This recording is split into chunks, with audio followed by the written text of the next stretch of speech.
आपण जसं म्हणालात तसा मला पण एक आनंद झाला तो सत्कार मिळाला त्याचं कारण असं की कशाकरता निवडलं असेल त्यांनी मला सत्काराला, तर ते माझं जे PhDचं काम आहे ते काम जरा थोडं वेगळं आहे, तर त्याच्यामुळे कदाचित त्यांनी त्या सत्काराकरता माझी निवड केली असावी अशी माझी धारणा आहे.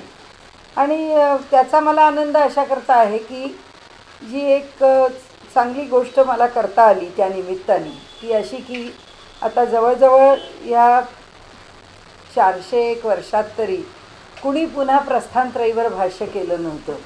तर ते माझ्या सद्गुरूंनी म्हणजे प्राचार्य अनंत दामोदर आठवले आणि नंतर संन्यासाश्रमानंतर स्वामी वरदानंद भारती, तर त्यांचा जो भाष्याचा भाग आहे त्या भाष्यावरती म्हणजे तीनही प्रस्थानत्रयीवरचं भाष्य त्यातला उपनिषद भाष्याचा विचार करून 5ही आचार्य भाष्यांची जी तुलना केली, तर तो विषय जरा थोडा अगदी टेक्निकल आहे आणि त्याचं म्हणजे अगदी यातलं वचन त्यातलं वचन मग त्यांचं एकमेकांशी संबंध अशी ती तुलना एक थोडा म्हटला तर व्यवहाराच्या बाजूनी क्लिष्ट आणि अगदी ज्याला आपण त्या विज्ञानामधल्या अगदी शास्त्रीय प्रक्रियांमधला विषय असं म्हणू.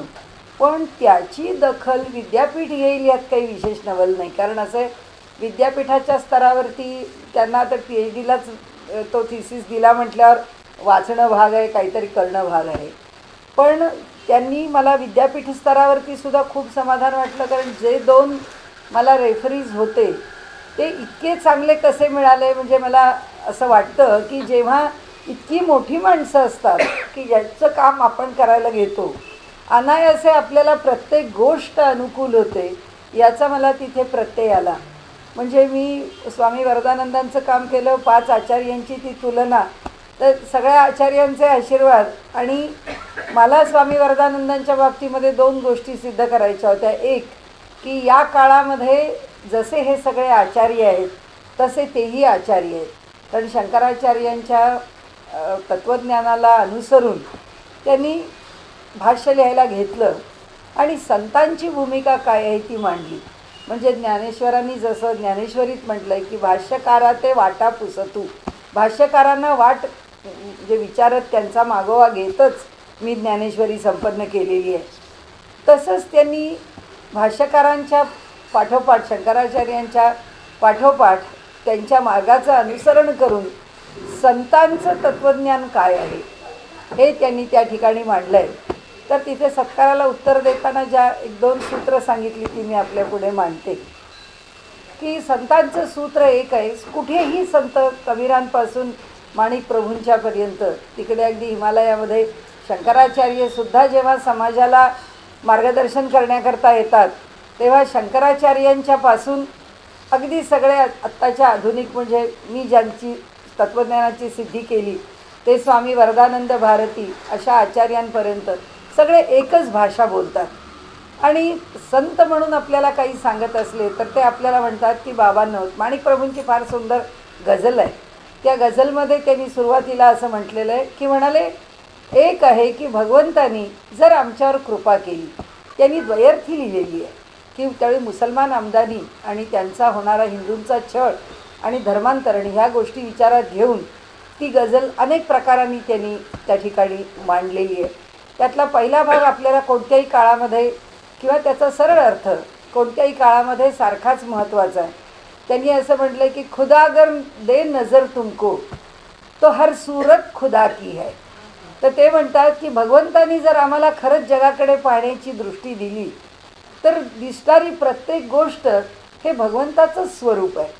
हा संतांचा जो दृष्टिकोन आहे तो कुठेही जा, जे जे भेटे भूत तयामानी भगवंत, आमच्या संतांनी सगळ्यांनी हेच म्हटलेलं आहे. आणि दुसरा विषय असा आहे की संतांनी ज्या नामाचं महत्त्व गायलं तेही असे तो हिमाचल एकसारखंच आहे. त्यांनी म्हटलं आहे की त्या मुक्तीच्या बाबतीमध्ये म्हटलं आहे त्यांनी की कशी मुक्तीचं स्वरूप कसं आहे, तर ते म्हणतात की ती स्थिती की जी मुक्तीची आहे तर ती स्थिती म्हणजे वसलं म्हणजे प्रेम. तर म्हणाले की वसले यार में, म्हणजे ज्यावेळी भगवंताचं प्रेम जडतं तो वसले यार में बस एक ही बात है. म्हणाले काय आहे त्या वसले यारमध्ये, ना अल्लाह है न बंदा है. म्हणाले तिथे ना भगवंत राहतो ना भगवंताचा बंदा राहतो. मग काय राहतो? फक्त एक नाम की है कैद. म्हणाले तिथे फक्त एका नामाचं अनुसंधान राहतं. न कचरा आहे न दरिया आहे, ना किनारा आहे ना कुठे खोल पाणी आहे. म्हणजे आम्हाला ना भवसागरात डुबावं लागतं ना आम्ही त्या भवसागराच्या किनाऱ्यावर आहोत. असं म्हणजे कुठपर्यंत म्हटलं जातं, मोक्षाला म्हटलं जातं की हा जो प्रवृत्तीचा किनारा आहे तो सोडून आम्ही निवृत्तीच्या किनाऱ्याला जाऊन लागलो.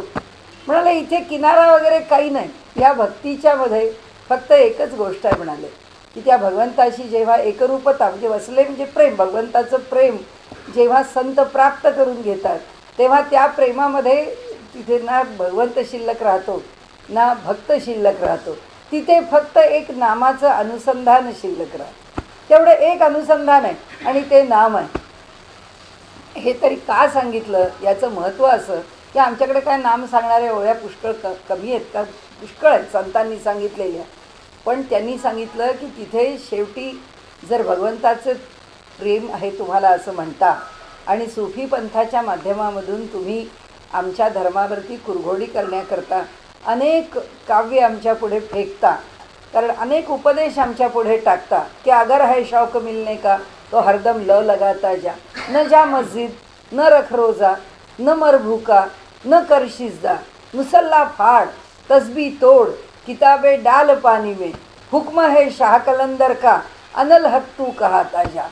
त्यांनी असं म्हटलं की काही करू नको. कसला मुसलमान धर्म? कारण सुफी आम्हाला फसवायला आले ना, आणि आम्हाला फसवायला आले तर आम्हाला कशाला म्हणाले मस्जिदमध्ये जायचं, कशाला वजू करायचं, कशाला शिजदा करायचा, कशाला रोजे ठेवायचे, कशाला ती हातामध्ये माळ घ्यायची, कशाला ते हिरवं वस्त्र किंवा ती कफनी अंगावरती घालायची. किताबे डाल पाणी में म्हणाले टाकून दे, कुराणी शरीफसुद्धा पाण्यामध्ये फेकून दे. काय कर? तर या हिंदूंनी सांगितलं आहे तसं की अहम ब्रह्मास्मी एवढंच स्मरण कर आणि तेच तत्त्वज्ञान जाणून घे असं म्हणून त्या सुफी पंथीयांनी जेव्हा आम्हाला फसवायला सुरुवात केली त्याला दिलेलं हे उत्तर आहे. आणि त्यांनी सांगितलं की फक्त एक नाम की कैद आहे. म्हणाले फक्त एक नाम शिल्लक राहतं. कसं शिल्लक राहतं म्हणाले? तर ते नाम जे शिल्लक राहतं ते आम्हाला कळतंच आहे की शेवटी नाम हेच सगळ्यात श्रेष्ठ आहे. पण ते त्यांच्याकरता आहे की म्हणाले तू अल्लाह का बंदा आहेस ना, तर मग त्या अल्लाला आलमगीर म्हणतो, आलम म्हणतो, परवरदिगार म्हणतो, जलाल म्हणतोस, अनेक नावांनी त्याला संबोधतोस. अरे म्हणाले जिथे नाम आलं तिथं रूप आलंच आहे. नाम हे रूपाशिवाय असतच नाही आणि रूप हे नावाशिवाय असत नाही. जर अल्लाला 10 नावं देतोस तर त्या अल्लाची 10 रूपं तुला समजायलाच पाहिजे. आणि आम्हाला मूर्तीपूजक म्हणून काफिर म्हणून मारतोस आणि त्या भिंतीच्या पुढे जाऊन तरी नमाजच पढतोस ना. मग भिंत झाली तरी पुन्हा आकारच आहे. तुझा काबा झाला तरी काय झालं आणि तुझी मस्जिद झाली तरी काय झालं? तू चौकोनी पत्थराला आकार दिला, आम्ही त्या पत्थराला आणखीन घडवलं. आमची समाधी काय आहे? आमच्या संतांच्या समाधीवर डोकं ठेवतो तो तरी काय चौथराच आहे. तुझा काबा तरी काय चबुतराच आहे. आणखीन काय आहे दुसरं? त्यामुळे तुझ्या आमच्यात काही भेद नाही आहे. तू जर समजत असलास की तू अल्लाचं नाव घेतोस आणि आम्हाला मात्र म्हणतोस की तुम्ही मूर्तीपूजक आहात, तुम्हाला मारून टाकलं पाहिजे, तर म्हणाले तुम्ही आम्हाला मारू शकत नाही. नाम जो मानतो तो रूप मानतो, तू आमच्यापेक्षा काही वेगळा नाहीस. म्हणाले तू दुसरं काय केलंयस? फार सुंदर उत्तरं दिली आहे एकेका गझलमध्ये. दुसरं काय केलंयस? म्हणाले तू त्या अल्लाला तिथे आकाशात ठेवून दिलेलं आहेस. तुझा अल्ला राहतो कुठे? त्या आकाशामध्ये राहतो. तुझ्याकडे कोण राहतो? तुझा ना अल्लाचा काही संबंध नाही. तू जो जिवंत आहेस किंवा तू जो मरणार आहेस, तू ज्याच्यामुळे चालतो आहेस किंवा तुझ्या ठिकाणी जे जीव चैतन्य आहे ते काय आहे? तुझ्या दृष्टीने काहीच नाही आहे, कारण त्याचा अल्लाशी काही संबंध नाही. अल्लाह आसमा पे है खुदा और जमी पे हम, तो वरती आहे आम्ही खाली आहे, इतकं आमच्यामध्ये अंतर आहे. मग त्या अल्लाला आमच्यापर्यंत कोण जोडतो? तर तो तुझा मोहम्मद पैगंबर जोडतो, नाहीतर तुझा येशू ख्रिस्त जोडतो, कारण तो त्यांचा आकाशातला बाप आहे. इथे आमच्या हृदयात तो बाप राहत नाही. त्याच्यावर त्यांनी उत्तर दिलं आहे त्यांना. ते म्हणाले खुदा अगर तुम नहीं होते क्यों हम खुद ही होते पैदा. म्हणाले, अरे भगवंता, तूच जर नसतास तर आम्ही स्वतः तरी कशाला जन्माला आलो असतो. खुदा अगर तुम नहीं होते तो क्यों होते खुदी पैदा. तर आम्ही कसे पुन्हा जन्माला आलो असतो. खुदी में है जो खुद मस्ती. आमच्यामध्ये खुदमस्ती, आमचा स्वतःचा पूर्णपणाने स्वतंत्र जो आनंद आहे. कारण आम्ही दुःखी आहोत, आम्ही सुखी आहोत, आम्हाला डिप्रेशन येतं, आम्हाला बरं वाटतं, आमच्या अनेक वृत्तींचे चढ उतार आहेत. ह्या सगळ्या चढ उतारांशी ज्या आनंदाचा संबंध नाही, जो आनंद आमच्या हृदयामध्ये कायमस्वरूपी राहिलेला आहे. खुदी में है जो खुद मस्ती वो खुदा की निशानी है. की भगवंताच्या अस्तित्वाचं खूण काय, प्रतीक काय, साधन काय, त्याला कसं ओळखलं. म्हणाले, आमच्या हृदयामध्ये 24 तास अखंड आनंदाचा झरा ठेवला आहे. त्यामुळे प्रत्येक दुःखामध्ये मनुष्याला पुन्हा उभी राहण्याची जी ताकद आहे आणि त्या दुःखात जीवन जगण्याची जी उमेद आहे ती कुणी दिली. तेव्हा ते खुदानी दिली. तो खुदा आकाशात बसून नाही दिली, त्यांनी हृदयात बसून दिली. तर ते म्हणतात, तुझ्याही हृदयात त्या खुदाला बसव. जेव्हा तुझ्या हृदयात खुदा बसेल तेव्हा तुला सगळी माणसं दिसतील. म्हणून ते म्हणतात, अगर खुदा अगर दे नजर तुमको, तुम्हाला जर खरंच म्हणाले भाग्यानी भगवंतानी जर ती दृष्टी दिली तर हर सूरत खुदा की आहे. तर प्रत्येक सूरत, प्रत्येकाचं जीवन खुदाचं आहे. तर हे सांगण्याचा हेतू एकच आहे की हे जे सगळं संतांचं वाङ्मय आहे ते सगळं वाङ्मय आमच्या समाजात अधिक अभिसरण झालेलं आहे. आणि त्या वाङ्मयाची जी वैशिष्ट्ये आहेत ती भारतभर आम्ही कुठेही गेलो तरी ती तशीच आहे. त्याच्यावरती भाष्य फक्त एक ज्ञानेश्वर माऊलींचं आहे आणि ते त्यांनी भगवद्गीतेला निवडलं, स्मृतिप्रस्थान घेतलं आणि त्याच्यावर भाष्य केलं. त्याचे जे प्रस्थानत्रयीतले जे 2 आयाम शिल्लक होते त्याच्यावरती स्वामी वरदानंद भारतींचं भाष्य आहे, उपनिषदांवर भाष्य आहे, ब्रह्मसूत्रावर भाष्य आहे. आणि त्यांनी संतांच्या तत्त्वज्ञानाला एक ह्या दर्शनाच्या ढाच्यामध्ये जे आणलं, त्यांच्या संत दर्शनाला मला पटलं म्हणून मी त्याला समन्वयाद्वैत दर्शन असं नाव दिलं. आणि ते युनिव्हर्सिटी लेवलला त्यांनी सँक्शन केलं आणि त्यांना आचार्य हे ह्या युगातले हे 6वे आचार्य आहेत. ही भूमिका त्यांनी तो थिसिस पास करून मान्य केली. त्याच्याही पेक्षा अधिक ज्या दोघांनी त्यांच्याकडून रिझल्ट देणं म्हणजे एक पत्र देतात ते, तर त्यांनी त्यांचं जे परीक्षण दिलं कसं असतं बघा मोठ्या माणसांच्या बाबतीमध्ये, की त्यांनी जे त्याच्यावरचं जो रिपोर्ट दिलेला आहे त्या रिपोर्टमध्ये त्या दोघांनीही वरदानंदांच्यावरती संस्कृत श्लोक करून त्यांना वंदन केलेलं. वास्तविक पाहता हा अपवाद आहे. विद्यार्थी आहे, थिसिस देतो, त्याच्या थिसिसला पास झाला एवढं डिक्लेअर केलं की झालं, असं होत नाही. म्हणजे आपण जे म्हणतो ना की सद्गुरूसारखा असता पाठीराखा इतरांचा लेखा कोण करी, खरंच आहे की त्या मोठ्यांचं मोठेपणच वेगळं आहे. आणि म्हणून मला तो पुरस्कार स्वीकारताना आनंद झाला असं की युनिव्हर्सिटी लेवलवरती त्यांनी खूप चांगलं सौजन्य दाक्षिण्य दाखवून ते सगळं फार सुंदर तऱ्हेने स्वीकारलं. आणि यांनी समाजामध्ये त्याची दखल घेतली. कोण त्याची दखल घेणार. वास्तविक पाहता असं आहे की ज्ञानेश्वर माऊली पाहिली तर 250 वर्ष लागली नाथांनी पुन्हा ज्ञानेश्वरीची शुद्ध प्रत करेपर्यंत. माऊलींनी ज्ञानेश्वरी लिहिली, निघून गेले. त्यांनी काही एडिटर पब्लिशर पाहिला नाही की माझी ज्ञानेश्वरी कशी बाजारात गेली.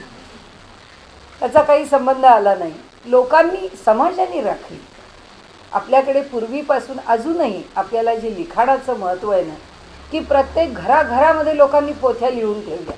का तर कुणाची काही चुकीची असो कशी असो आपण ज्याच्यावरून लिहून काढली, उद्या जर त्याच्या शुद्धीकरणाची वेळ आली तर ती उपलब्ध असली पाहिजे. घराघरात लोक एक आध्यात्मिक, ज्याला आपण साधन मार्ग म्हणतो, तशा अनेक साधन मार्गांपैकी हा एक साधन मार्ग आहे की पोथ्या लिहून काढणे, ज्ञानेश्वरी लिहून काढणे, दासबोध लिहून काढणे, गाथा लिहून काढणे, आपल्या हाताने लिहून काढणे. आणि त्यामुळे ती ज्ञानेश्वरी समाजाने राखली. 250 वर्ष सोपं काम नाही आहे. ते लिहून निघून गेले, सगळी परिस्थिती बदलली. मुसलमानी राजवट फार जोरात रेट्याने आपल्याकडे आली.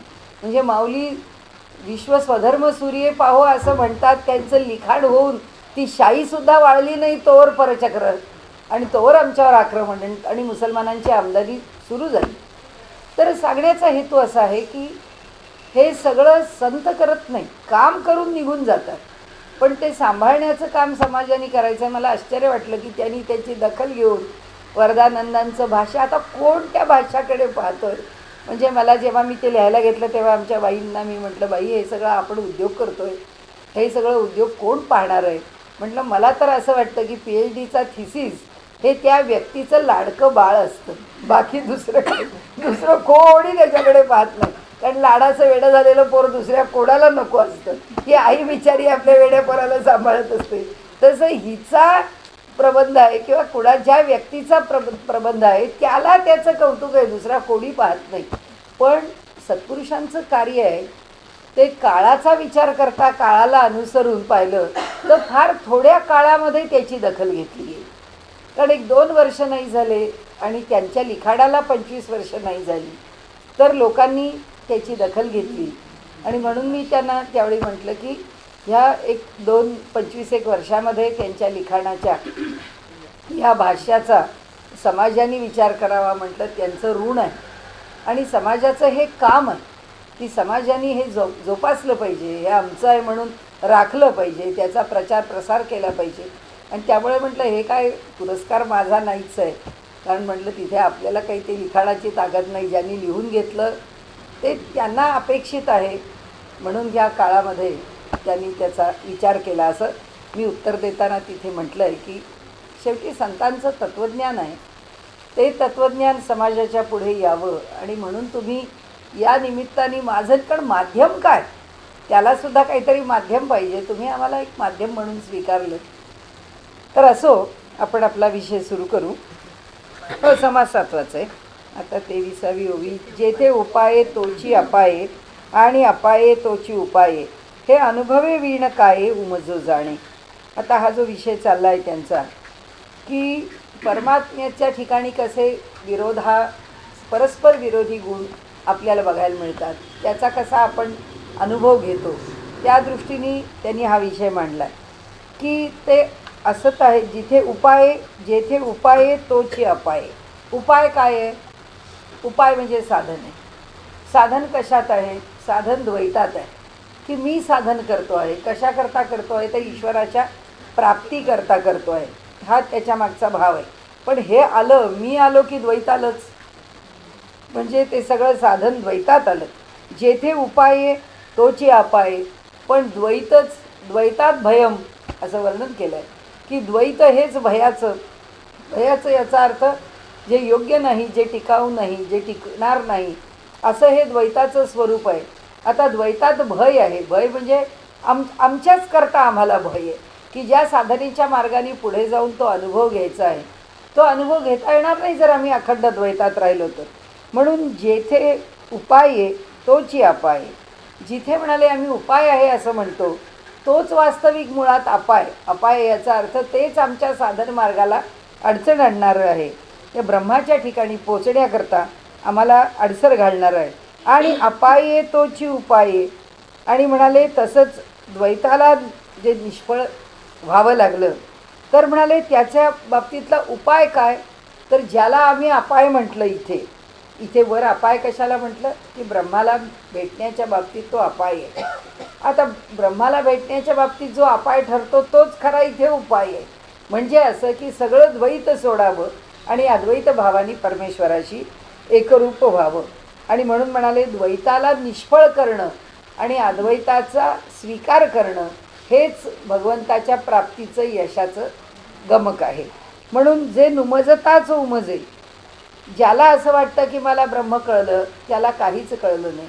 आथिले पण मिरवे तो काहीच नाही. जो म्हणतो की मला ब्रह्म कळलं, उपनिषदांचीच वचन आहेत ही सगळी, केनोपनिषदाचीच वचन आहेत की ज्याला असं वाटतं की मला काही समजलं आहे, त्याला काही समजलेलं नाही. म्हणून म्हणाले उमजो न काहीच नुमजे. ज्याला उमजलं असं वाटतं त्याला काहीच उमजलं नाही. ते वृत्तीवीण पाविजे निवृत्तीपद. आता म्हणाले निवृत्ती आणि वृत्ती या शब्दावर कोटी केली आहे. ते वृत्तीवीण पाविजे म्हणजे आमच्या अंतःकरणात जोपर्यंत काहीतरी प्राप्तीची वृत्ती आहे, वृत्ती याचा अर्थ चित्तामध्ये काहीतरी कल्पना आहे, विचाराचा तरंग आहे, तोपर्यंत तो परमात्मा काही भेटत नाही. जोपर्यंत वृत्ती आहे तोपर्यंत त्याची प्राप्ती नाही. वृत्ती नष्ट झाली पाहिजे, ते वृत्तीविना पाहिजे. ते म्हणून आता आपला तो विषय नाही, पण पतंजली योगसूत्रामध्ये सुद्धा सविज समाधी वर्णन करताना त्यांनी 4 प्रकारे केलेला आहे की सविचार, सवितर्क, सानंद आणि सास्मित. हे 4 प्रकार त्यांनी सांगितले. आणि त्यांनी असं म्हटलं आहे की त्या वृत्तीमध्ये ती जी वृत्ती आहे, बरोबर ऐकू येत आहे ना? हां.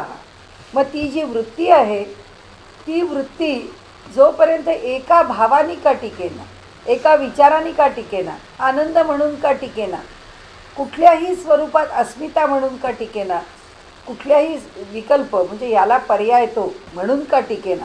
म्हणजे आत्ता आपण बोलतोय ना, द्वैताला पर्याय अद्वैत आहे. हा अद्वैताचा विचारसुद्धा मनात घेऊन चाललो तर परमात्मा भेटायचा नाही. अद्वैत साधावं लागेल. अद्वैताचा विचार नाही तिथपर्यंत नेणार, अद्वैत साधावं लागेल. म्हणून तर आपण चेष्टा करतो ना की हे सगळे वेस्टर्न फिलॉसॉफर्स, हे सगळे आर्मचेअर फिलॉसॉफर्स आहे की खुर्चीत बसून तत्त्वज्ञान बोलतात. बोलून काही नाही, प्रत्यक्ष काय आहे ते प्रत्यक्ष घडलं पाहिजे. आणि म्हणून आपल्याकडे असं म्हटलं आहे की प्रत्यक्ष आचरण काय, बोललं काय याला काही महत्त्व नाही, प्रत्यक्ष आचरण काय याला महत्त्व आहे. आणि म्हणून त्यांनी सांगितलं इथे की उमजोर हे वृत्तीविण पाविजे निवृत्तीपद, जिथे सगळी निवृत्ती आहे, आत्यंतिक निवृत्ती आहे, निशेष निवृत्ती आहे, काहीही शिल्लक नाही अशी निवृत्ती आहे. आणि कशा कशाची आहे त्याचाही विचार त्यांनी पुढे मांडला आहे. ते ध्यानी धरिता नाही आहे. ते जर ध्यानात धरून ठेवायचं म्हटलं तर ते ध्यानात येणार नाही. चिंतनी चिंतावे ते काय, म्हणाले चिंतनात कशाचं चिंतन करावं, कारण त्याचं जे मूळ रूप आहे ते ना ध्यानात धरता येतं, ना ते चिंतनामध्ये चिंतन करता येतं. मनामध्ये न समाये परब्रह्म, ते मनामध्ये सुद्धा ते सामावू शकत नाही. अशी त्याची त्याच उपमे द्यावे जळ, तरी ते निर्मळ निश्चळ. म्हणाले जर असं म्हणावं की ते जळासारखं निर्मळ आहे, तर म्हणाले जल त्याच्या इतकं निर्मळ नाहीच आहे. त्याच्यापासून निर्माण झालं आहे, कशापासून तरी उपजलं आहे, कशाच्या तरी आश्रयाने वाहतं आहे. खाली अगदी स्फटिक जरी टाकलेला असला तरीसुद्धा त्या स्फटिकावरती 8-10 दिवसानंतर शेवाळ धरणारच आहे. काही ना काहीतरी त्याच्याशी जो आहे तो, ज्याला आपण असं म्हणतो की निष्कलंकता, शुद्धता त्याच्या ठिकाणी राहणार नाही, ते अशुद्ध कोणत्या ना कोणत्या तरी रूपाने होणारच आहे. पण ब्रह्म म्हणाले निर्मळ आहे. आणि दुसरं म्हणजे निश्चळ आहे. आणि पाण्याचा गुणधर्म वाहणे हा आहे, ते वाहत राहतं, ते गतिमान आहे. परब्रह्म काही गतिमान नाही, ते निश्चल आहे. म्हणून म्हणाले विश्व बुडाले सकळ, तरी ते कोरडेची असे. म्हणाले सगळं विश्व जरी प्रलयामध्ये बुडलं तरीसुद्धा तो परमात्मा मात्र त्याच्या ठिकाणी कोरडा आहे. त्यामुळे त्याला अशी उपमा नाही. नव्हे प्रकाशासारखे, ते प्रकाशासारखं नाही किंवा काळोखासारखं नाही. आता ते कासयासारखे सांगावे हो, आता ते कशासारखं आहे हे कसं सांगावं हो. ऐसे ब्रह्मनिरंजन कदा नव्हे दृश्यमान, असं ते विशुद्ध असं ब्रह्म आहे की अत्यंत निर्मल, अत्यंत पवित्र असं ते ब्रह्म आहे. ते कदा नव्हे दृश्यमान, ते कधीही आम्हाला डोळ्यापुढे प्रकट होणार नाही. लावावे ते अनुसंधान कोणे परी, असं जर आहे तर मग त्याचं अनुसंधान आम्ही कसं ठेवावं. आम्हाला तर ते दिसणारच नाही आहे, तर मग आम्ही त्याला कसं पाहावं, मग आम्ही त्याला कसं ओळखावं, मग आम्हाला ते कसं कळावं, हा असा प्रश्न आहे त्यांचा. तर अनुसंधान लावू जाता काही नाही वाटे आता. आता खरी साधकाची अडचण सांगितली. म्हणाले आम्ही अनुसंधान लावायला गेलो तर काय झालं. म्हणाले आता असं वाटतं की ब्रह्म नावाची काही वस्तूच बहुतेक नसावी. म्हणजे आता ते कशाशी अनुसंधान लावायचं हा ज्याला प्रश्न पडला त्याला पहिली शंका आली की ब्रह्म नावाची गोष्टच काही नसेल. तेणे मनाची या माथा संदेह वाजे. मग म्हणाले मनाच्या ठिकाणी संदेह त्याच्या अस्तित्वाबद्दलच निर्माण होतो की परमेश्वर आहे का नाही, त्याचं स्वरूप काय आहे, जे नाहीच. लटिकेची काय हे पाहावे, जो दिसतच नाही, जो असतच नाही, त्याला उगीच काय म्हणून. जर तो दिसणारच नाही आहे, तो जर कधी दृश्यच होत नाही आहे, पण त्याला पाहण्याची धडपड कशा करता, काय करायचं आहे त्याला पाहायची धडपड करून. कोठे जाऊन राहावे अभाव घेतला जीवे सत्यस्वरूपाचा. म्हणाले आता मग कुठं जाऊन राहावं, म्हणजे कुठे गेला असता तो कळेल. नंतर अभाव घेतला जीवे, कारण काय मनाच्या पुढं काहीच येत नाही. म्हणाले त्याला जाणून घ्यायचं तर मनापुढे काय आणावं हे जर कळत नाही तर त्याचं सत्यस्वरूप काय हे कसं कळणार. म्हणून अभावाची म्हणे सत्य, तरी वेदशास्त्र कैसे मिथ्य. मग म्हणाले आम्ही आता असंच म्हणतो की त्या ब्रह्म ह्या वस्तूचा अभावच आहे, म्हणजे ब्रह्म ही वस्तूच नाही आहे असंच म्हणाले आम्ही एकदा म्हटलं तर मग काय होईल. तरी वेदशास्त्र कैसे मिथ्य. सगळ्या शास्त्रांनी वेदांनी जे सांगितलं आहे ते कसं खोटं होईल. आणि व्यासादिकांचे कृत्य वाऊगे नव्हे. व्यासांनी हे एवढं निर्माण करून ठेवलं आहे, ब्रह्मसूत्रासारखं ब्रह्मसूत्र निर्माण करून त्याच्या पुढे सगळ्या पुराणांवर, सगळ्या उपनिषदांवर, सगळ्या दर्शनांवर, सगळ्या वेदांगांच्या वरती जे लिखाण केलेलं आहे आणि आम्हाला मार्गदर्शन केलं, हे खोटं आहे असं कसं होईल म्हणाले. म्हणून मिथ्या म्हणता नाही आहे.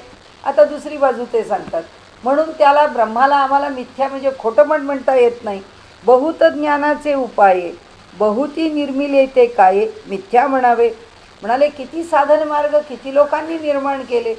प्रत्येक काळामध्ये जे आवश्यक आहे, जसं अनुकूल आहे, आत्ता आपण म्हटलं तसं. फक्त एक नाम की है कैद. त्यांनी सांगितलं काय आहे शेवटी या काळामध्ये काही नाही आहे, फक्त एक नामाचं अनुसंधान आहे. कैद म्हणजे बांधून ठेवलं आहे. आम्ही त्या चैतन्याला फक्त एका नामाच्या अनुसंधानात बांधलं आहे. एक अनुसंधान नाम, ह्याच्याशिवाय म्हणाले दुसरं काही नाही. आता हा अलीकडच्या काळामध्ये गोंदवलेकर महाराजांनी अगदी कंठरवानी सांगितलेलं आहे त्या नामाचं महात्म्य, योगमार्गाचं महात्म्य. वासुदेवानंद सरस्वतींनी आपल्याकडून स्वतः आपलं जीवन सिद्ध करून सांगितलेलं. असे प्रत्येक भक्तिमार्गावरचे चैतन्य महाप्रभूंसारखे आहेत. भक्तिमार्गाला तर अखंड परंपरा आहे ज्ञानेश्वरांपासून सगळ्या संतांची. त्यामुळे प्रत्येकाने आपापले मार्ग, कर्ममार्ग सिद्ध करून ठेवलेत. किती प्रकारचे मार्ग आहेत लोकांना शहाणं करण्याकरता दिलेले. बहुत ज्ञानाचे उपाय, अनेक उपाय आहेत म्हणाले. बहुती निर्मिले ते काय मिथ्या म्हणावे. त्यांनी आम्हाला ईश्वरप्राप्तीचे इतके मार्ग सांगितले, हे मार्ग काय आम्ही खोटे समजावेत. म्हणाले अद्वैत ज्ञानाचा उपदेश गुरुगीता तो महेश.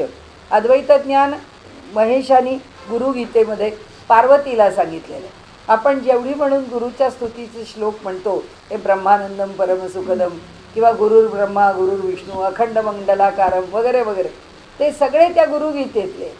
आणि पार्वतीने शंकरांना विचारलेलं आहे की गुरुचं महात्म्य काय आहे, आणि तिने विचारलेलं ते त्या प्रश्नाला किंवा त्याचं स्वरूप सांगण्याकरता म्हणून महेश्वरांनी जो उपदेश पार्वतीला केला आहे तो उपदेश त्या गुरुगीतेमध्ये आहे.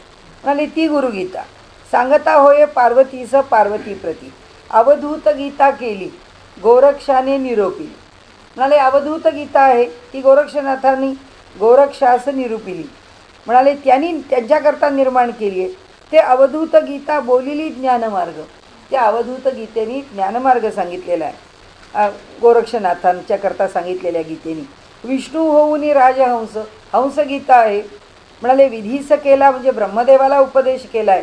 ती हंसगीता जगदीश बोलिला स्वमुखे ब्रह्मा नारद उपदेशित. म्हणाले ब्रह्मदेवांनी नारदाला उपदेश केला आहे चतुश्लोकी भागवताचा, आणि त्याच्यामधून मग मोठ्या भागवताचा विस्तार झाला आहे. वसिष्ठांनी वसिष्ठ सार वसिष्ठ ऋषी योग वासिष्ठ सांगितलेलं आहे. सांगता झाला रघुनाथासी कृष्ण सांगे अर्जुनासी. इथे सप्तश्लोकी गीता असं म्हटलेलं आहे. तर म्हणजे 700 श्लोकी गीता आहे ती. गीतेचे 700 श्लोक आहेत, पण आपण असं म्हणू की सार रूपाने 7 श्लोक. आणि आपल्या दृष्टीने तरी तो लिखाणातला किंवा पुढे आलेला अपभ्रंश आहे किंवा काही चूक आहे. नाहीतर सप्तशती गीता म्हणायला काही हरकत नव्हती, काही अडचण नव्हती. 700 श्लोकांची गीता कुठेतरी शब्दामध्ये झालेलं आहे काहीतरी गडबड असं वाटतं. ऐसे सांगावे ते किती बहुत ऋषी बोलेले बहुती. काय काय सांगू म्हणाले आपल्याला संदर्भ.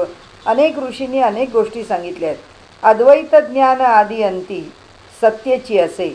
हे जे अद्वैताचं ज्ञान आहे ते सुरुवातीपासून शेवटापर्यंत सत्य आहे. का आता हे महत्त्वाचं. भांडत का बसतो आपण सगळे एकमेकांची. नाही तर त्या मोहम्मद पैगंबराशी जाऊन भांडायची आम्हाला काय गरज. तो आमच्यापर्यंत येऊन आम्हाला त्रास द्यायला लागला, आमच्या तत्त्वज्ञानाला अडचणीत आणायला लागला म्हणून आम्ही भांडायला गेलो.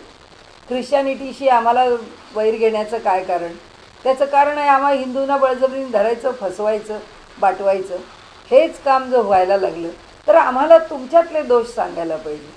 त्याचं कारण असं आहे की जो हे सगळं अल्लापर्यंत जाऊन पोचवतो, जो हे सगळं तत्त्वज्ञान मांडतो, तो मुळामध्ये किती प्रामाणिक आहे. हा त्यांचा प्रेषिताचं चरित्र जे आहे ते चरित्रसुद्धा आपण जर मुळामध्ये पुराण पाहिलं तर काही नाही, त्या अल्लाच्या ठिकाणी काही त्याचं काय रूप आहे, तो कसा प्राप्त करावा वगैरे काही नाही. स्वर्गात जावं आणि आसमान की परी त्याला पाहिजे, दुसरं काही नाही. त्या आसमानच्या परीबरोबर त्याला अनेक उपभोग पाहिजे, दुसरं काही नाही.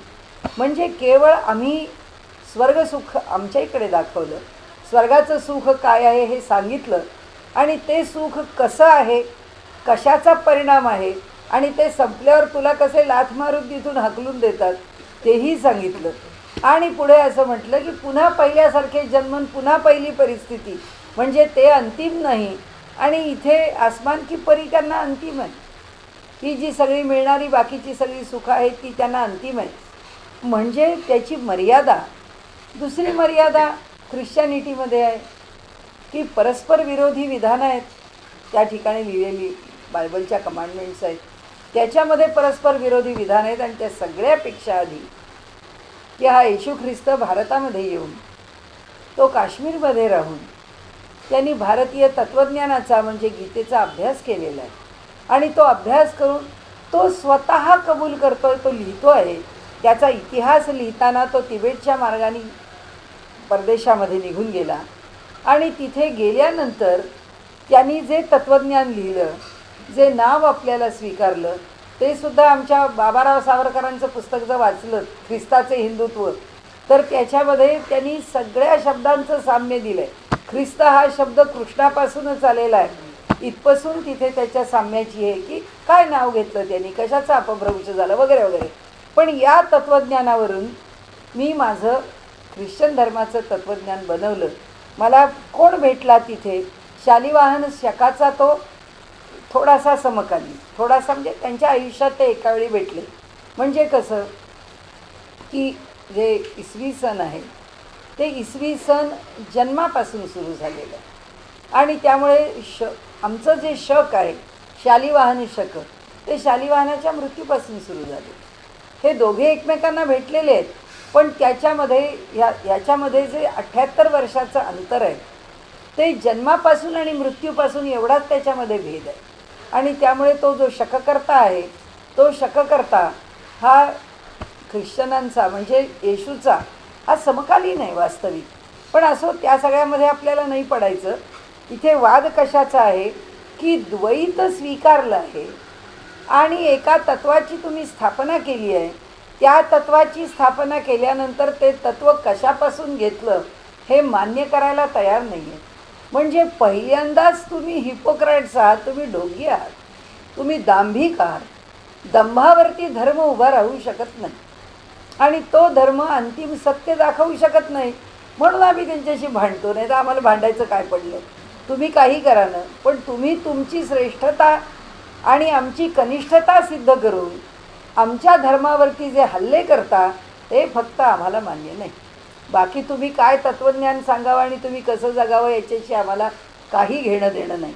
आणि म्हणून त्यांनी सांगितलं की इथे हे जे द्वैत आहे ते द्वैत कशा तऱ्हेने त्यांनी मांडलं आहे. तर आता आपण घेतो आहोत तो 37 ना.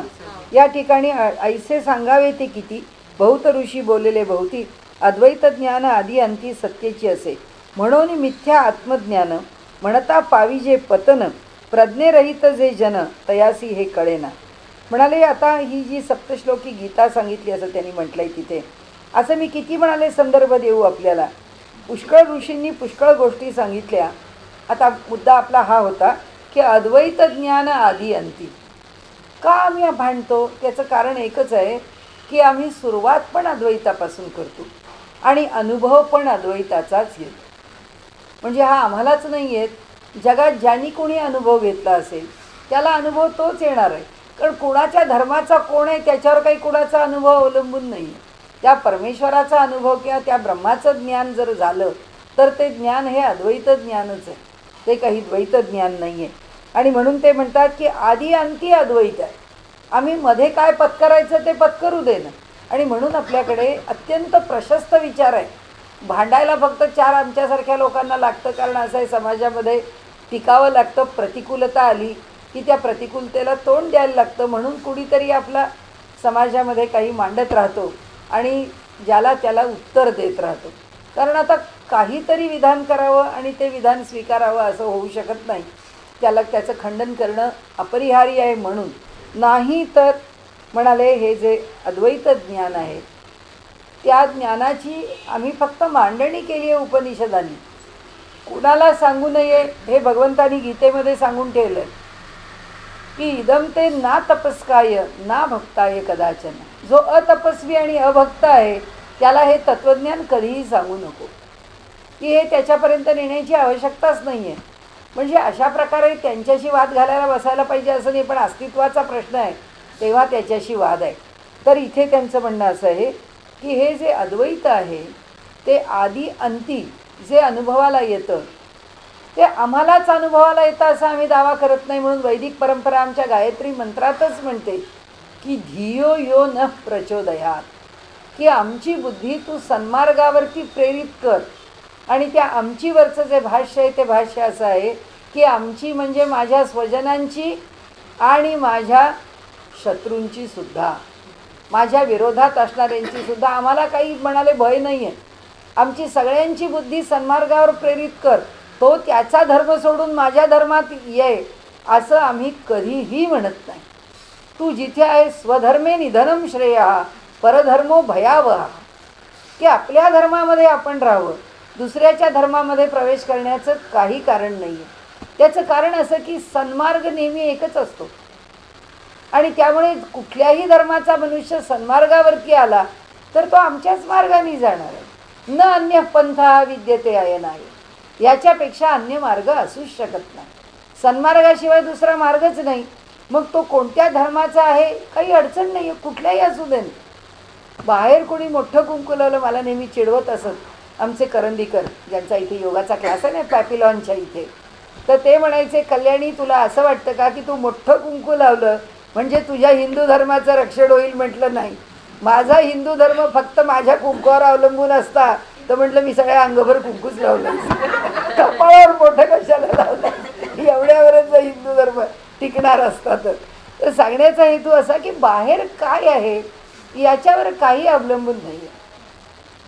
कारण बाहेर त्यांनी प्रत्येक धर्माने आपली आपली चिन्ह भिन्न भिन्न घ्यावी, पण अंतरंगामध्ये एकच गोष्ट आहे, म्हणजे आम्ही भांडायला उभे आहोत का?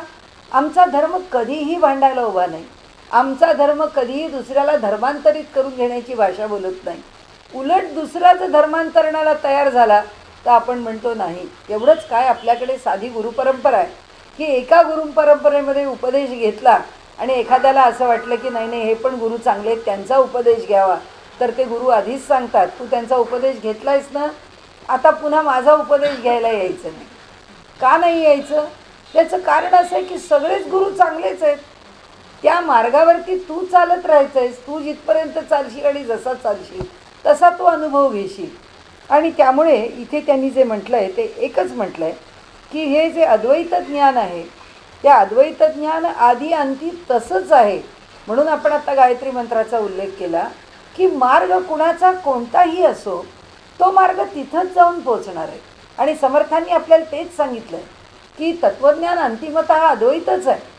सुरुवातीला अद्वैत घेऊन आम्ही अद्वैतापाशी पोचणार आहे, सुरुवातीला द्वैत घेऊन सुद्धा आम्ही अद्वैताशीच पोचणार आहे.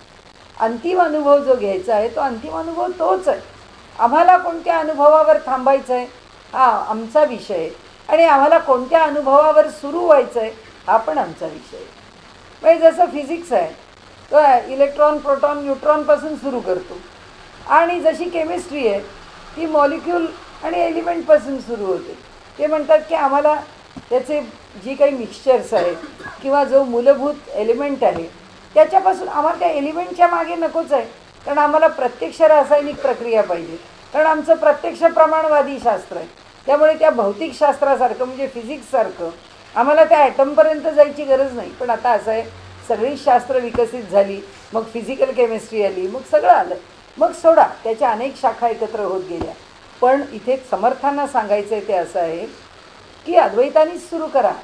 आधी पण अद्वैत आहे आणि अंती पण अद्वैत आहे. आणि म्हणून ते आपल्याला म्हणतात की सत्यची असेल ते एकटं एक सत्य आहे. आणि म्हणून त्यांनी सांगितलं म्हणून मिथ्या आत्मज्ञान म्हणता पाविजे पतन. मग हे आत्मज्ञानाला जो मिथ्या म्हणतो त्याचं पतन हे ठरलेलं आहे का? प्रज्ञेरहित जे जन, ज्यांना बुद्धिहीन आहेत तयासी हे कळेना, किंवा जे विचारहीन आहेत त्यांना हे आत्मज्ञानाचं स्वरूप काय आहे हे समजत नाही.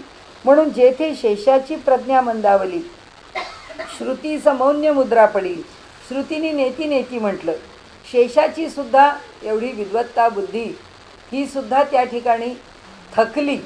आणि म्हणून म्हणाले जाणपणे न वचे बदली स्वरूपस्थिती, आणि तिलासुद्धा मलासुद्धा ती समजली नाही. असं म्हणून त्यांना म्हणावं सांगावं लागलं की हे जे स्वरूप आहे त्या स्वरूपाचं वर्णन कुणालाच करता येत नाही. असा प्रत्येक श्रेष्ठ पुरुष म्हणाला की मला नाही कळलं त्याचं वर्णन कसं करावं. आपण असं नुमजे बरवे म्हणून या मिथ्या कैसे करावे हे आता आमच्याकरता सांगितलं. म्हणाले की आपण असं नुमजे बरवे, आपल्याला बरोबर कळत नाही, चांगलं कळत नाही, योग्य पद्धतीने कळत नाही, त्याचं स्वरूप समजत नाही, म्हणून ते खोटंच आहे असं म्हणावं. आज जी पद्धत आहे की आम्हाला ईश्वर दिसत नाही मग तो नाहीच आहे म्हणावा, विषय संपला. म्हणजे याचा अर्थ असा की आपल्या बुद्धीच्या विषयीचा अहंकार किती की माझ्या बुद्धीच्या पलीकडे बुद्धी या जगात असूच शकत नाही. असंच झालं ना की जे मला कळतं तेच बरोबर आहे, ह्याच्या पलीकडे कळणारे जाणणारे कोणी नाहीतच. हीच भावना त्याच्या मागे झाली की कळणं जाणणं हा काय फक्त माझा अधिकार नाही, किंवा ही काही माझी काय ज्याला म्हणायचं मिराजदारी नाही आहे, की ती काही फक्त माझ्यावर अवलंबून नाही आहे, आणि माझी बुद्धी काही अंतिम नाही आहे. त्याकरता सांगितलं आहे ना तरी सदृढ धरावे गुरु मुखे, सद्गुरू मुखे, ना तरी सदृढ धरावे सद्गुरू मुखे. म्हणजे सद्गुरूंच्या मुखातून आपल्याला कळत नाही आहे म्हणून ते नाही असं म्हणू नये. आपल्याला कळत नाही म्हणून सद्गुरूंना शरण जावं, सद्गुरूंना शरण जावं आणि त्यांच्याकडून ते समजून घ्यावं. मिथ्यातेची सत्य झाले. आता काय होतं म्हणाले, खोटं जे आहे तेच सत्य होतं. म्हणजे काय, आमची जी देहबुद्धी आहे ती देह म्हणजे मी आहे ही जी भावना आहे ती भावना काय करते, मिथ्यातेची सत्य झाले. जे खोटं आहे त्यालाच खरं समजते. खोटं म्हणजे ज्याचा अंतिम शाश्वतता ज्याच्या ठिकाणी नाही, जे अंतिमापर्यंत म्हणजे शेवटापर्यंत जे जाऊ शकत नाही त्यालासुद्धा ते सत्य मानते. आपलाच देह आहे, आपल्यालाच आपण म्हणजे मला माझ्यावरूनच जाणवतं की आपण तरुण असताना कधी म्हातारपण येईल नसली दुखणी होती, कोणाला कॅट्रॅक्ट आहे, कोणाला सर्दी आहे. आता कळतं वय तुमचं पुढे पुढे चाललं की जरा हवेत बदल झाला, जरा जास्त गार खाल्लं, जरा उशिरा खाल्लं की त्या सगळ्याचे परिणाम अनुभवतो. म्हणजे आपलाच देह तरुणपणी ह्याला काही होणार नाही अशी जेव्हा तिथे खात्री असते, कारण देहबुद्धीच आहे आणि देहबुद्धी इतकी त्यावेळी प्रभावी आहे. अजून काही देहबुद्धी गेली नाही असं नाही, तरीसुद्धा देहबुद्धी आहे. परवाच माझी एक मैत्रीण 67 वर्षाची, कुणीतरी सांगितलं अहो तुम्हाला इतका त्रास झाला, बहुतेक आता वयाप्रमाणे, छे मला दुखणं येणारच नाही. म्हटलं एक केवढा आत्मविश्वास की मला दुखणंच येणार नाही. म्हणजे आता देहबुद्धी 67व्या वर्षीसुद्धा केवढी बलवान आहे बघा, की माझ्या देहाला दुखणं होऊच शकत नाही असं कोण सांगणार, असं कोण म्हणणार. म्हणाले म्हणून मिथ्यातेची सत्य झाले. हे मिथ्यत्वाच्या ठिकाणी सत्यत्व येतं. म्हणजे असं जे खोटं आहे तेच खरं वाटायला लागतं. म्हणाले आणि सत्य असोनी मिथ्य केले. आणि जे वस्तुस्थिती आहे, जे खरं आहे, जी वास्तवता आहे ती मात्र तो नाकारत राहतो. संदेह सागरी बुडाले अकस्मात मन. आता म्हणाले त्यामुळे मन जे आहे ते संदेहात राहतं, कारण त्याला कळतच नाही यातलं काय खरं आहे आणि काय नाही. म्हणजे माणूस म्हणतो की शेवटपर्यंत मी ही एक भूमिका धरून जगलो म्हणजे माझं सगळं खोटं झालं का? झालं, आता त्याला काय करणार. फक्त काही माणसं चांगली असतात की आपण जे चुकीचं धरलं होतं ते सोडायला कळलं किंवा सोडायची वेळ आली तेव्हा सोडलं तर ती माणसं चांगल्या तऱ्हेने स्वीकार करतात की नाही बॉय आपलं चुकलं राहिलं ठीक आहे. आणि काहींना तसं नाही वाटत, त्यांना वाटतं नाही मी जे म्हणतो तेच. आणि म्हणून आमच्या योगशास्त्रामध्ये सुद्धा ज्या 5 आमच्याकडे अंतराय सांगितलेत किंवा ज्याच्या ठिकाणी आम्हाला प्रमाणांच्यामध्ये जी प्रमाणं मान्य करायची नाही तो आमचा विपर्यय आहे असं म्हटलं आहे. त्या विपर्ययाचे 5 प्रकार सांगितले की अविद्या, अस्मिता, राग, द्वेष आणि अभिनिवेश. हा विपर्यय आहे, म्हणजे जे जसं आहे तसं वाटत नाही असं न वाटायला लावणारे कोण कोण आहेत. एक अविद्या आहे, एक अस्मिता आहे, की आम्ही मूलभूत ज्या अविद्येने जन्माला आलेले आहोत त्या अविद्येमुळेच आम्हाला विपर्यय, म्हणजे जे जसं आहे तसं आम्हाला वाटत नाही. आता तो जो विपर्यय आहे तो विपर्यय कशाचा आहे? पहिला अविद्या, ज्या मूलभूत अज्ञानामधून आम्ही जन्माला आलो ती बाजूला करणं अवघडच आहे. नंतर अस्मिता, म्हणजे आपल्या प्रत्येकाची स्वतःची जी काही जाणीव आहे ती आजकाल फार तरल आहे. म्हणजे अपमान होणं, बरं वाटणं, सुख वाटणं, न वाटणं हे आता पूर्वीसारखं सोडून द्या अशा जातीतलं नाही आहे. लहानसं वाक्यसुद्धा आम्हाला सहन होत नाही, सोसत नाही, इतकी आमची अस्मिता आता जागृत आहे. तर अस्मिता, नंतर त्याच्यामध्ये दुसरं म्हणजे राग, द्वेष आणि अभिनिवेश. राग म्हणजे आसक्ती, दुसरा म्हणजे द्वेष, आम्हाला नाहीच आवडत. म्हणून आपल्याकडे भगवद्गीताकारांनी द्वंद्व सोडा म्हटलं की हे हवं आहे आणि ते नको आहे, दोन्हीही चूकच आहे. हवं आहेचा आग्रहसुद्धा अज्ञानच आहे आणि नको आहेचा आग्रहसुद्धा अज्ञानच आहे. आणि म्हणून ते म्हणाले की ह्या ठिकाणी शेवटचा काय आहे तो अभिनिवेश आहे. अभिनिवेश म्हणजे आपण म्हणतो तसं जे आपण मान्य केलं आहे ते आपण तेच खरं आम्ही सोडायला तयार नाही. म्हणून आपल्याकडे ते शेंडी तुटो नाही तर पारंबी तुटो, आमचा मराठी बाणा असा आहे, मोडेन पण वाकणार नाही. हे सगळे बाणी जे आहेत ते सगळे अभिनिवेशातून आलेले आहेत. आणि म्हणून ते सांगतात की ह्याला जी सवय होते ती सवय कशी आहे? मनाच्या ठिकाणी तो जो संदेह आहे, मन जे आहे ते याच्यामध्ये अडकलं आहे म्हणाले. या संदेह सागरामध्ये का अडकतं? कारण ते अज्ञानात अडकलं. ते अज्ञानात का राहतं आणि त्याच्या ठिकाणी अभिनिवेश तरी का निर्माण होतो? तर मनास कल्पण्याची सवय, मने कल्पिले ते नव्हे. काय होतं म्हणाले? मन सारखं कल्पना करतं, पण मन जिथपर्यंत कल्पना करत जातं तिथपर्यंत ते कुठेही सत्य नाही, शेवटी ती कल्पनाच आहे. त्यामुळे त्याची कल्पना हे काही ब्रह्माचं रूप नव्हे. तेणे गुणे संदेह धावे, मीपणाचे नि पंथे.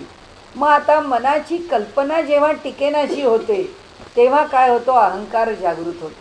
म्हणजे नेहमी आपण व्यवहारात पाहिलं तर आपल्याकडे 2 गोष्टी आपल्याला दिसतात. एक तत्त्वज्ञान आहे आणि त्या तत्त्वज्ञानाचं प्रत्यक्ष ॲप्लिकेशन आहे. त्याचं ॲप्लिकेशन आपण करतोच. आपल्याला ईश्वराला नमस्कार करावा किंवा ईश्वर मान्य करावा की आला रूपामध्ये की झाला आमचा कृष्ण, त्याला मान्य करावा म्हणजे काय करावं? त्याची पूजा करावी. त्याची पूजा करावी म्हणजे रोज पूजा करणं आलं. म्हणजे आलं म्हणजे दुःखाने नाही आलं, आम्ही स्वीकारलं म्हणून आलं, साधना म्हणून आलं. तर ते एकदा त्याची पूजा करणं स्वीकारली की आमची तो जो स्वीकार आहे आमचा, पुढे काय होतं? त्या कृष्णाचं तत्त्व राहतं बाजूला आणि त्या पूजेचा उपचारच राहतो फक्त.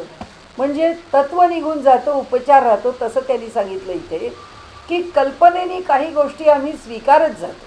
कल्पना करावीच लागते ना.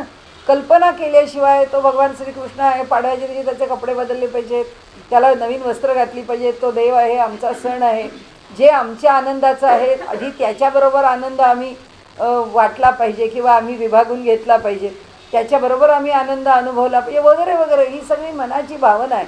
मग त्याला काहीतरी चांगलं अर्पण केलं पाहिजे, मग त्याला भोजन, मग त्याचा नैवेद्य, आणि मग 1 वर्ष 5 वर्ष झाली की मग त्या नैवेद्य, आता आम्हाला बाहेर जेवायचे पाडव्याला, आता काय करायचं? मग देवाला काहीतरी एक करून जेवायला. आता नैवेद्य करणं आलं म्हणजे देणं आलं. म्हणजे एकदा रिच्युअल स्वीकारलं, म्हणजे ती कल्पना एकदा स्वीकारली की ती कल्पना आम्हाला जाचक बनते. आणि ती कशी जाचक बनते? तर ती आमच्या अहंकारामध्ये कन्व्हर्ट होते. दोन्ही बाजूनी. एक बाजू म्हणते की ठीक आहे, आज पाडव्याच्या दिवशी आपण घरी नाही आहे जेवायला, देवाला दूध साखरेचा नैवेद्य दाखवला तरी काय बिघडलं? काही बिघडत नाही. दुसरा म्हणतो तसं नाही, सण आहे, तुम्ही गोड खाणार, तुम्ही बाहेर जाऊन मजा करा, मग देवाला का नको? म्हणजे एवढा स्वयंपाक करा. म्हणजे दोन्ही ठिकाणी अहंकारच आहे की देवाला आम्ही दूध साखरेचा नैवेद्य दाखवू, हा पण अहंकारच आहे, आणि त्याला काहीतरी गोडधोड पुरण खीर करून नैवेद्य दाखवू, हा सुद्धा अहंकारच आहे. तर ते म्हणाले पुढे काय होतं की कल्पना चांगल्याकरता केली गेली किंवा कल्पना करत गेलो तर शेवटी कल्पना थांबते जिथे, त्याच्या पुढे ती कल्पना चालवता नाही आली की अहंकार मोठा होतो. आणि मग आपण म्हणतो की अहो तत्त्व गेलं, आणि नुसता तपशील उरला, बाकी काही नाही. तसं होऊन बसतं ते. म्हणून ते म्हणाले की इथे कल्पना गेली तेणे गुणे संदेह धावे, मीपणाचेनी पंथे. मग अहंकार निर्माण होतो आणि मग उगीच प्रत्येकजण आपल्या आपल्या ठिकाणी आपला संदेह निर्माण करतो. तर प्रत्येकाच्या कल्पना कशा असतात बघा. म्हणजे मला स्वतःला आश्चर्य वाटलेली आहे कल्पना, की आपला देह शुद्ध असावा, आपला देह पवित्र असावा. आपण खाण्यानी पिण्यानी नामानी भगवंताच्या भक्तीने आपला देह शुद्ध ठेवावा. आता माझी आई खूप धार्मिक, खूप स्वतःचं सगळं सांभाळणारी आणि स्वतःच्या सगळ्या साधना अमुक तमुक अगदी कट्टरपणाने राबवणारी. आता 85 वर्षाची आहे तरी ती करणार तशीच एकादशी करणार वगैरे वगैरे. आता तिला त्रास झाल्यानंतर तिला ब्लड द्यायला लागलं. तिचं हिमोग्लोबिन खाली आलं म्हणून ते सगळं घेऊन बरी होऊन घरी आली. घरी आल्यापासून तिचा रोज मला एकच फोन, अगं म्हणाली कुणाचं रक्त आहे कुणाला माहिती, माझ्या देहामध्ये आलेलं आहे, आता माझा देह शुद्ध कसा होईल. तिला त्या रक्ताचं जे काही होऊन बसलेलं आहे की माझ्या देहात त्या कुणाचं रक्त आलं, कसं हे माझं आयुष्य असं गेलेलं, मला आता त्याचं रक्त स्वीकार. हे काय झालं की देहाची गरज नाही ओळखली आपण. आपल्या शुचितेच्या कल्पनेची इतके चिकटून बसलो आणि इतके आग्रही झालो की हे सगळे संदेह निर्माण झाले.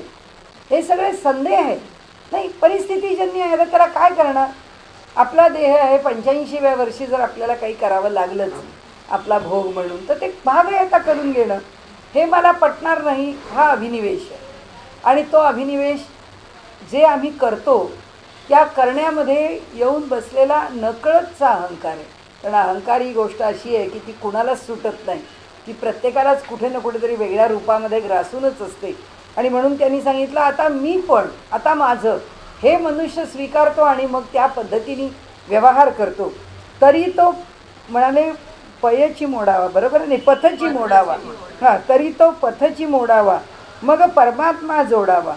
मग काय करावं म्हणाले. आता ह्याचं उत्तर खरं म्हणजे देव प्रत्येक पातळीवर आईला तेच सांगत होते मी की अगं भगवंतानी तुला सांगितलं आत्तापर्यंत तू तुझा देह इतका चांगला सांभाळलास, आता तू पुढच्या पायरीवर चल, एक पायरी वर ये. की देह असा सांभाळला की शुद्ध असतो असं नाही.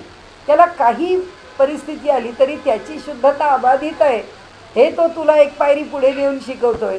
पण म्हटलं ते तुला मान्य नाही होते. नाही म्हणली मी. ते तिने तिच्याकडून तिला जे करायचं ते तिने केलं. रोज 12 वेळा विष्णू सहस्रनाम म्हणून त्याच्याकरता काय जप करून ते तिने महिन्याभराचं अनुष्ठान करून ते तिने समाधान करून घेतलं की आता इतकं केल्यावर तरी माझं रक्त थोडं तरी शुद्ध होईल. त्यांनी सांगितलं की जो पथ आम्हाला अहंकाराच्या मार्गावर घेऊन जातो तो पथ काय करतो, सोडून द्यावा म्हणाले. कारण आम्हाला कळलं की आता हे चाललंय, हे पुढे अहंकाराकडे चाललंय, आता त्याचा आधी मोड केली पाहिजे, मग परमात्मा जोडावा. म्हणजे अहंकाराकडे नेणारा आमच्या वृत्तीचा जो मार्ग आहे तो आधी आम्ही सोडावा आणि तरच आम्हाला परमार्थ मार्गावरती पुन्हा. कारण हे सगळे साधनेच्या मार्गावर येणारे अंतर आहे. समर्थांना सांगायचं आहे ते असं आहे की जे आम्ही पत्करलं आहे ते त्याचा आम्ही थोडा अतिरेक करायला लागलो की आमचा अहंकार अधिक प्रबल होतो, बलवान होतो. आणि तो बलवान झालेला जो अहंकार आहे तो आम्हाला कुठे पुढे जाऊ देत नाही, तो आम्हाला खाली खाली आणतो. जे आमच्या लक्षात आलं की हे आपल्या अहंकाराचे खेळ चाललेत त्या क्षणी आपण आपल्याला थांबवावं. ज्या मार्गाने ज्या व्यवहाराने आम्ही चाललो आहे तो व्यवहार थांबवावा आणि आम्ही अधिक शुद्ध व्यवहार काय असेल याला पर्यायी त्याचा स्वीकार करून आम्ही पुढे जावं. मग समूळ संदेह तोडावा साधूचेनी संगती. आम्ही आमचा संदेह नाही तोडू शकत म्हणाले, साधूच्या संगतीमध्ये आम्हाला संदेह तोडता येतो. म्हणजे याचा अर्थ सत्पुरुषांच्या सहवासामध्ये आम्ही आलो. आता आम्हाला व्यवहारात सत्पुरुष भेटले तर आमचं भाग्य आहे, नाही भेटले तर ग्रंथच सत्पुरुष आहे. ग्रंथांच्या सहवासा कुठे ना कुठेतरी ते आपल्याला मार्गदर्शन करत राहतात. आणि आपण नेहमी प्रत्येकाचा अनुभव आहे. प्रत्येकजण म्हणतो की मी असंच वाचायला बसलो, त्या दिवशी माझं मन बरं नव्हतं म्हणून मी वाचायला बसलो. अहो तुम्हाला काय सांगू म्हणाले, मी जे पान काढलं आणि त्या ग्रंथाचं वाचायला लागलो तिथंच मला उत्तर मिळालं. असं सांगणारे तर आपल्याला आपल्याच आयुष्यामध्ये 500 भेटतात. की असं प्रत्येकजण म्हणतो की ग्रंथ उघडला, ते वाचायला घेतलं, माझ्या मनातली शंका होती ती त्या पानावरच मिटली. तर सामर्थ्यच आहे ना, ते सामर्थ्य प्रकट झाल्याशिवाय राहणारच नाही. म्हणाले मी पण शस्त्रे तुटेना. अहंकार शस्त्रांनी तुटत नाही, अहंकार दगडाने फोडावा तसा फुटत नाही, मी पण सोडावा म्हणून सुटत नाही काही केल्या. त्यांनी असं म्हटलंय की किती वाजले आपण पाहूया, झाले ना. हां, मी पणे वस्तू नाकळे, मी पणे भक्ती मावळे, सगळं सुटतं म्हणाले. आपल्या ठिकाणी त्याला ब्रह्माला तर आम्ही जाणू शकत नाही, आमची भक्ती पण नष्ट होते. मी पणे शक्ती गळे वैराग्याची, आमच्या ठिकाणी येणारं अलिप्तपण, आमच्या ठिकाणी येणारा थोडासा साक्षीभाव काही जर येत असेल तोही राहत नाही. मी पणे प्रपंच न घडे, प्रपंचात सुद्धा अनेक भानगडी, अहंकार आहे, गर्व आहे, त्या सगळ्यामधून आपण जे सगळे प्रेस्टिज इश्यूज करत जातो त्यातून आम्ही दुःखच भोगत राहतो. आणि त्यामुळे म्हणाले आपल्याला हा ताठा अनेक अनेक गोष्टी. मी पणे परमार्थ बुडे, आपल्या अहंकाराने परमार्थ जातो. मी पणे सकळही उडे यश कीर्ती प्रताप. आणि व्यवहारामध्ये सुद्धा लोकांच्या नजरेतूनही आपण उतरतो. अहंकारी मनुष्य कोणालाही नको वाटतो. मीपणे मैत्री तुटे, मीपणाने प्रेम आटतं, मीपणाने लिगटे अभिमान अंगी. ह्या मीपणामुळे आपल्या देहाला अखंड अभिमान चिकटत राहतो. मीपणाने विकल्प उठे, मीपणे कलह सुटे, मीपणे संमोह फुटे ऐक्यतेचा. म्हणाले ऐक्यता राहत नाही, आम्ही कलहाला प्रवृत्त होतो, आमच्या ठिकाणी विकल्पच विकल्प राहतो. मी पण कोणाशीच नस आहे. आता म्हणाले व्यवहारामध्ये जर इतके सगळे त्याचे वाईट परिणाम होतात की मग मित्र म्हणजे मैत्री तुटते, घरचे तुटतात, आप्तइष्ट तुटतात, आमचा सहवास कोणाला नको वाटतो, आमचा अहंकार हा प्रत्येकाला जाचक होतो. म्हणाले व्यवहारात लोकांना जाचक होतो तर तो परमेश्वराला आवडेल का, असं समर्थ आपल्याला सांगतात. म्हणाले मी पण कोणाशीच नस आहे, तरी भगवंती कैसे निस आहे. मग भगवंत कसा सहन करून घेईल आमचा अहंकार. म्हणून मी पण सांडू न राहे तोची समाधानी. म्हणून अहंकार सोडावा, मी पण कैसे त्यागावे, ब्रह्म कैसे अनुभवावे, समाधान कैसे पावावे, कोणा प्रकारे. प्रश्न विचारला. मी पण जाणून त्यागावे, समजून उमजून त्यागावं, ब्रह्म होऊन अनुभवावे. म्हणाले आम्ही कुठे अहंकार आहे हे समजून घ्यावं. आज आपण वागलो याच्यात आपला अहंकार होता, आपला स्वार्थ होता, काय होता हे समजून घ्यावं म्हणाले. आणि त्याचा त्याग करावा. अनुभव कसा घ्यावा, ब्रह्म होऊन अनुभव घ्यावा. मी नाहीच आहे, हे परब्रह्मच आहे, तोच आहे माझ्या ठिकाणी, तोच सगळं करतो आहे. अहंकार सुटेल. समाधान ते पावावे निस्संगपणे. आणि कशाचीही आसक्ती आणि कोणतीही उपाधी लावून न घेता आपलं काम करत राहावं. म्हणाले आपल्याला समाधान मिळाल्याशिवाय राहत नाही. जाणीव एक समाधान, मीपणे वीण साधन. आणखीन एक प्रकार सांगतो म्हणाले समाधान मिळण्याचा. तो कसा आहे तर समाधान मीपणा सोडून साधन करावं. मी साधन करतो, मी अमुक करतो, मी इतक्या ठिकाणी मदत करतो किंवा इतक्या ठिकाणी दानधर्म करतो किंवा इतक्या ठिकाणी देणग्या देतो किंवा मी अमुक एक कार्य करत राहतो, याची जाणीव लोकांना तर नाही, आपण आपल्याला सुद्धा देऊ नये, आपल्या ठिकाणी पण ठेवू नये. करू जाणे तोची धन्य समाधानी. तोच समाधानी म्हणाले. मी तो ब्रह्मची झालो स्वतः, साधन कोण करीला आता. आता म्हणाले मी ब्रह्मच झालो, आता कोण साधन करील. ऐसे मनी कल्पू जाता कल्पनाची उठे. म्हणजे याला असं वाटायला लागलं की मी साधना केली, आता काय ब्रह्म माझ्यापासून दूर नाही, मी आता ब्रह्मभावाला चालू, असं अनेकांना वाटतं. आता काय आमचं झालं आहे असं लोक सांगतात. आपल्याकडे इथे एक बाई यायच्या तिकडे आमच्या इथे बेलसरांच्या, आता ते येऊ नाही शकत. तर त्या म्हणाल्या अहो आता काय आमचा मोक्ष म्हणायला ठरलेलाच आहे, आता हे मी आपलं ऐका विकायला येतो म्हणजे काय आपला वेळ बरा जावा म्हणून येतो. म्हणून ते म्हणाले मी तो ब्रह्मची झालो स्वतः, तर मी झालोच आहे ब्रह्म, आता काही प्रश्नच नाही आहे. आता फक्त म्हणाले आता मी ब्रह्म झाल्यावर आता साधना कोण करील. ही एकच कल्पना पुरे आहे म्हणाले त्याला सगळ्या कल्पनेच्या आवर्तामध्ये घालायला. समर्थ सांगतात की ऐसे मनी कल्पू जाता कल्पनाची उठे. असं मनामध्ये नुसती कल्पना केली की आता ब्रह्मभाव मला प्राप्त झाला आहे, आता काय करायचं आहे साधन. तर म्हणाले आता तो सगळा ब्रह्मभाव तर जाईलच, पण आणि कल्पना नस आहे तेची तेथे उभी राहे. आता ब्रह्मभाव कुठला म्हणाले, ब्रह्म आणि याच्यामध्ये कल्पना उभी राहिली भिंत होऊन, आता ती काही पुढे जाऊ देत नाही. तयेसी शोधू पाहे तोची साधू. तिला ओळखू शकतो तोच साधू आहे. आता इथे थांबूया आपण.